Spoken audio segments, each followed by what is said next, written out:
আপনার ব্যবসায় কি বারবার বাধা আসছে, লাভ হচ্ছে না, কাজ শুরু করলেই সমস্যা? চিন্তা করবেন না, আজ আমি আপনাদের বলবো কিছু সহজ ও কার্যকরী উপায়, যা নিয়ম করে পালন করলে ব্যবসায় ধীরে ধীরে বাধা দূর হতে পারে।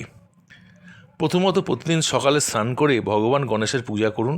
গণেশজি হলেন বিঘ্নহর্তা, অর্থাৎ সব বাধা দূর করেন।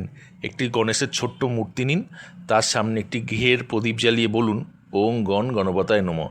এই মন্ত্রটি 11বার জপ করুন।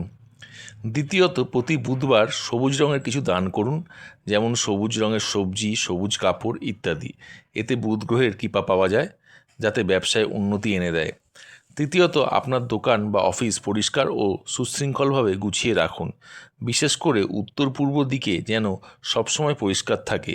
এতে পজিটিভ এনার্জি বৃদ্ধি পায় এবং কাজের গতি বাড়ে। চতুর্থ, প্রতিদিন একটি লাল কাপড়ে 5টি গোটা এলাচ বেঁধে ক্যাশবাক্সে রাখুন। বিশ্বাস করা হয় এতে অর্থের প্রবাহ বাড়তে সাহায্য করা হয়।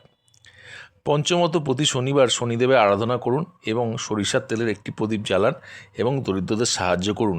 এতে জীবনের বাধা ও দুঃখ অনেকটাই কমে যায়। এই সহজ উপায়গুলি নিয়মিত পালন করলে ধীরে ধীরে আপনার ব্যবসায় বাধা দূর হতে থাকবে এবং উন্নতির পথ খুলবে। ভিডিওটি ভালো লাগলে লাইক, শেয়ার ও সাবস্ক্রাইব করতে ভুলবেন না।